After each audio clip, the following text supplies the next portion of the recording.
Tinanggap na ni Laila de Lima at Chel Jokno ang alok na maging House prosecutors sa impeachment trial ni Vice President Sara Duterte sakaling maupo sila bilang party list representatives.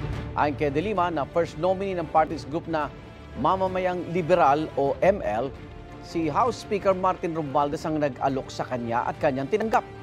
Kailangan daw papanagutin ng sino man nagkasala sa batas. Accountability rin ang binigyan diin ng akbayan party list. Kinumpirma nitong si Jokno ang kanilang first nominee at magiging kabilang din sa House prosecutors sa impeachment.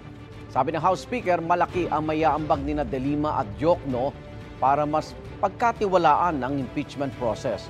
Batay sa partial and official results ng eleksyon 2025, nangunguna ang akbayan at sigurado nang may pwesto sa Kamara dahil 6.71% ng mga boto ang kanilang nakuha. May chance ring makakuha ng House seat ang ML na nasa ika-14 na pwesto